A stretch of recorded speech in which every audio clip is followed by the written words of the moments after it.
Ghost of a Memory by Phoenix Boy. Chapter 25.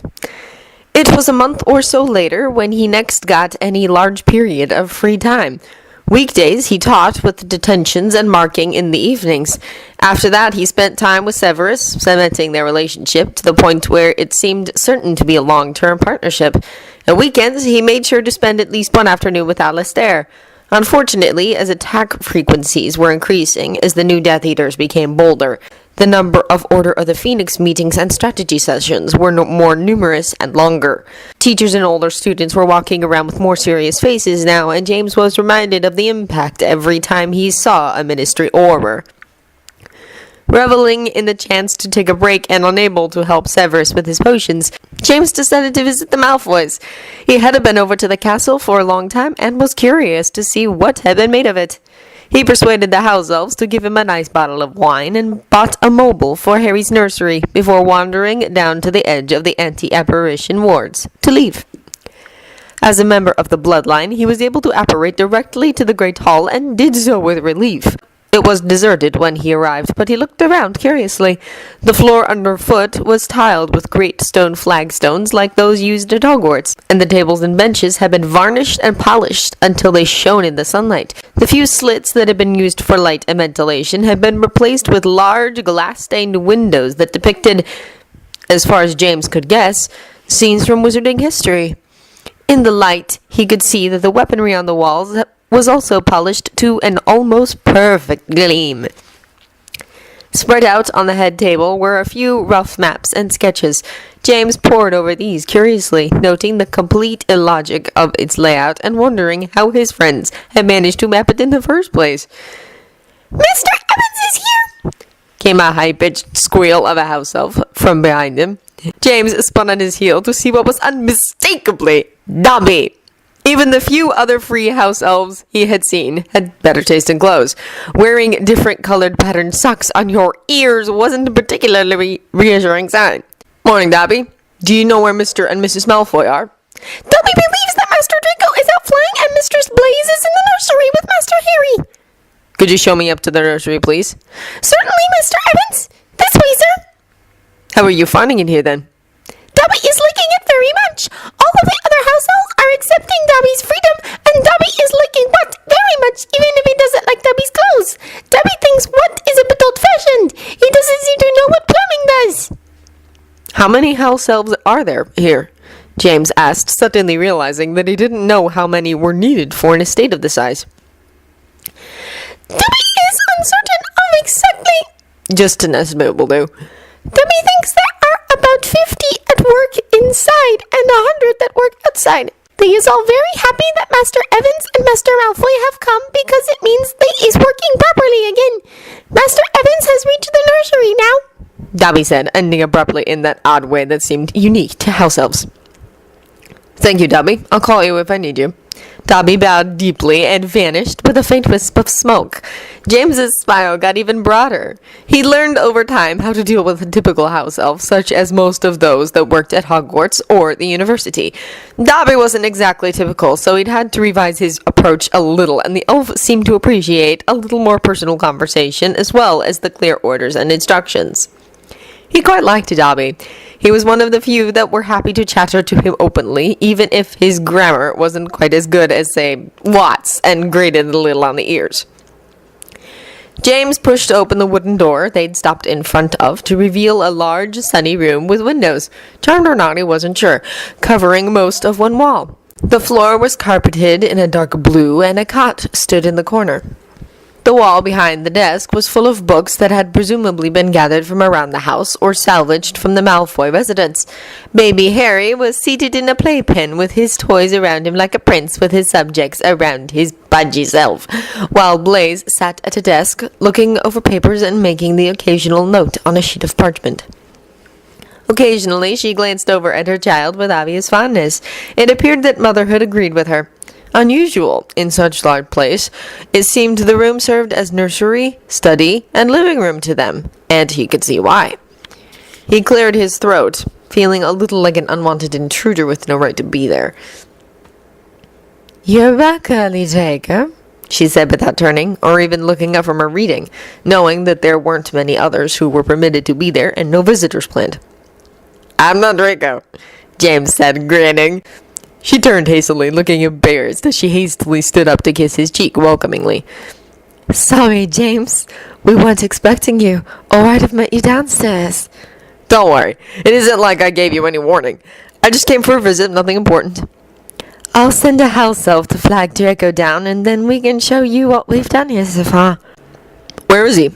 "Out flying. We're compiling an updated map of the area, and of course he volunteered to do the legwork. I have to say that it's been very interesting putting our abilities to good use."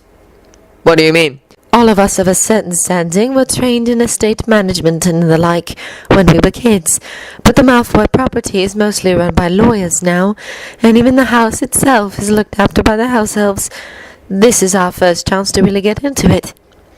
Draco burst in 5 minutes later, hair unusually untidy and face flushed from the chilly air. Obviously, the time of relative relaxation had done him no harm whatsoever, quite the opposite, actually. Both he and Blaze looked healthy and fit, comfortable in far more informal robes than the unspoken rules of society required them to wear. "James!" he exclaimed, smiling. "What are you doing here?" Whilst waiting for an answer, Draco placed a kiss squarely on Blaze's mouth and scooped Harry up to tap his nose with the finger, which the kid promptly grabbed. Draco laughed. "I just felt like visiting," James replied, watching with envy their comfortable interaction. Draco paused and took a long look at him. James shuffled uncomfortably, but was unable to wipe the grin from his face. It seemed to have been plastered there for a long time and reappeared whenever he started thinking about his life. "What happened to you then? You're particularly bouncing, and for you that really is saying something," Draco said, his smirk telling James that he had at least guessed it already. At the university, it had always been Bertie and Draco that were the wild ones, with James often being dragged along with them, but rarely losing his cool. In fact, making him relax completely had been something of an ongoing challenge for them. James personally felt that it was related to not getting drunk, in case he let slip his identity.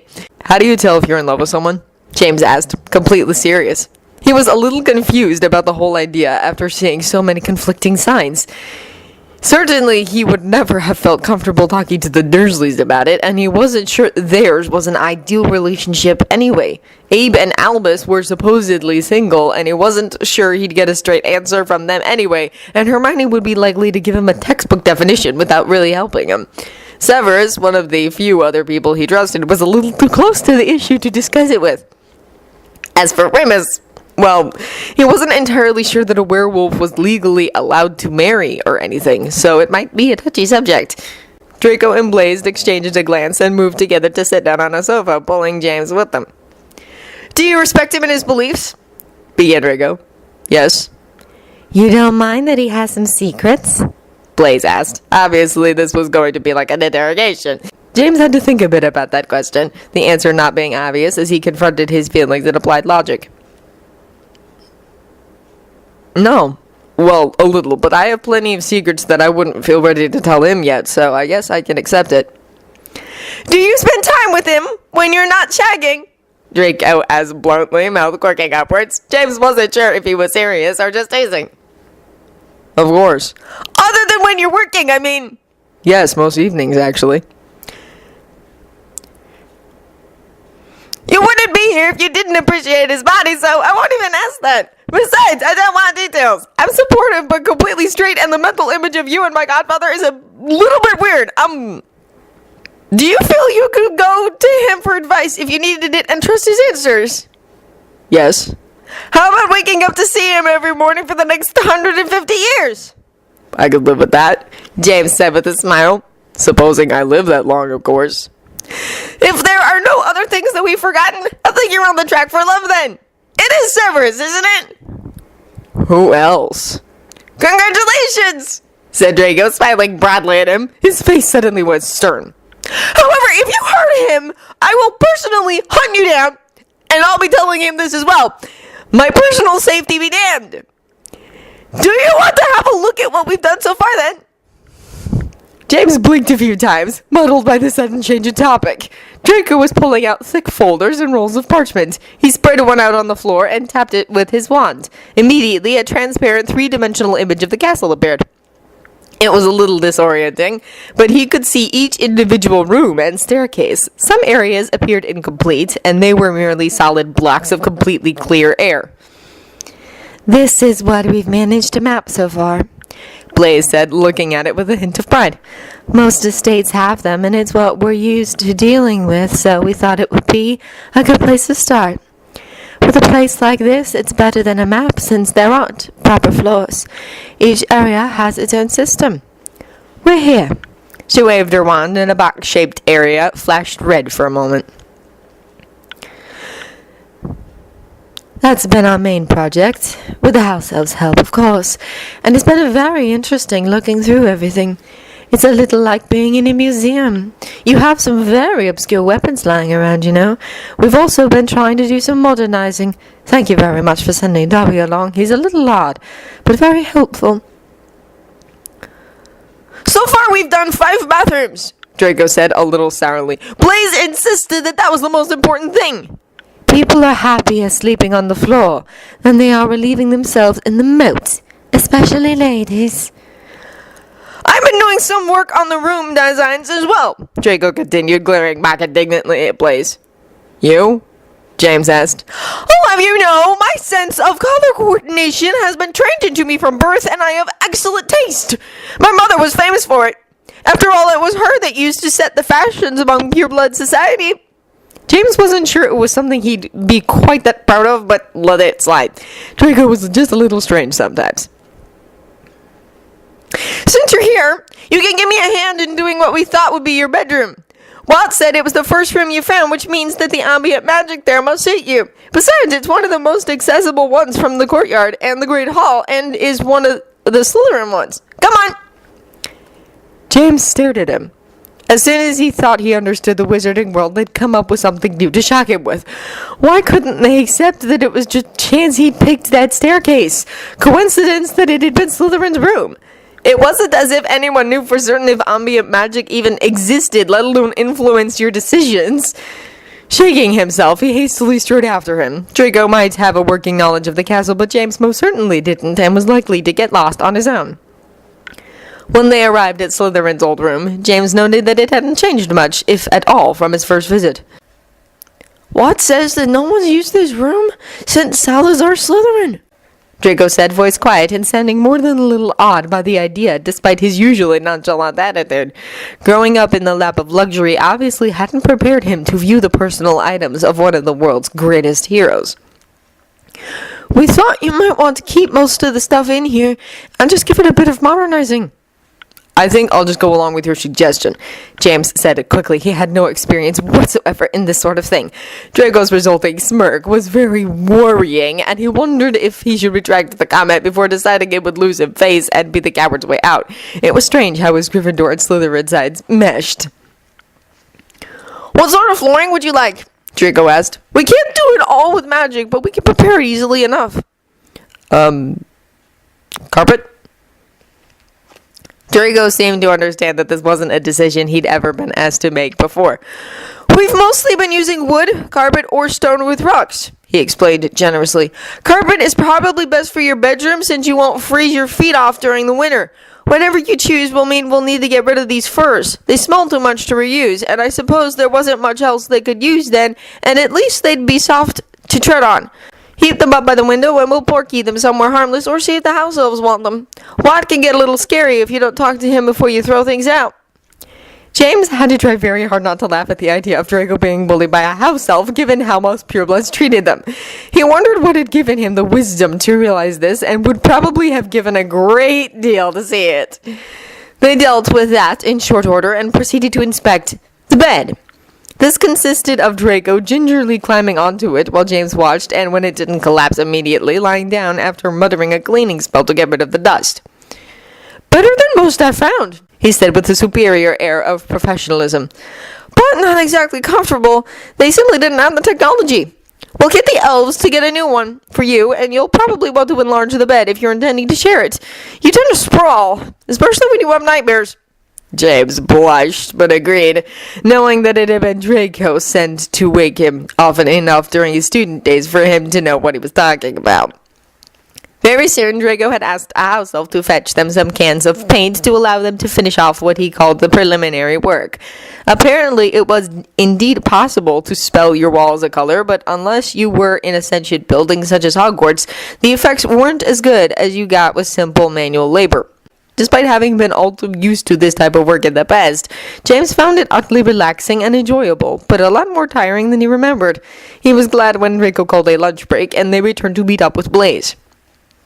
The couple ate in a small dining room near to the nursery, a house elf taking care of Harry while they dined. James could see the logic in it. If the Hogwarts Great Hall was uncomfortable with only the staff there, this hall, 4 times the size and not nearly so welcoming in design, would be even more so for just the 2 of them. The food served up, on the other hand, was just as good as anything the Hogwarts elves managed, and probably better. The dishes were unknown to him, though, given that they were the foods that the elves were used to, centuries out of date. A week passed, and James woke up as usual in his bed at Hogwarts. He blinked a few times and turned his head slightly to look at his dozing lover. It was rare for him to be the first awake, or that Severus didn't stir when he did.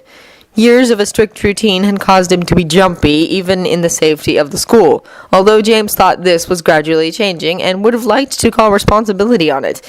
In sleep, the stern face was softer, the strain gone from it. Pressing a soft kiss to his head, he slid out of bed and padded through to the bathroom next door. He showered quickly and thoroughly, dried himself, and started to shave in front of the mirror. He could have dealt with it with a wave of his wand, but both Seamus and Dean had shaved manually on occasion from their 4th year onwards, and he found it somewhat relaxing. Absently, he paused to cast a neatening and drying spell on his hair. If he didn't, it would dry tangled and frizzy. He smiled as the door opened behind him, smiling as he looked for Severus in the mirror. Severus smiled easily back. Suddenly, he froze, and an unreadable mask went over his face. James frowned and turned to ask what the matter was when his lover spun and strode out, whole body shouting anger and hurt. A moment later, the door slammed loudly, the only outlet the harshly controlled man was likely to allow himself. About to go after him, James glanced in the mirror to see if there was anything obvious that could have caused such a reaction. He saw it immediately, glaring at him, adverse effects continuing to haunt his life. His scar. Red and obvious against pale skin, and quite obviously something Severus would not have been expecting to see. James's eyes followed the route Severus must have taken as he left, through this door into the main room and through the connecting door, which now appeared to have vanished. There was no way Severus would allow him to explain now, not after that. So he finished shaving mechanically, returned to his bedroom, leaving a note for Albus on the table for a house elf to collect. Once there, he buried himself under the heavy blankets, tears pouring silently down his cheeks, and hugged Severus's still warm pillow to him for comfort, breathing in the lingering scent. What was he going to do now?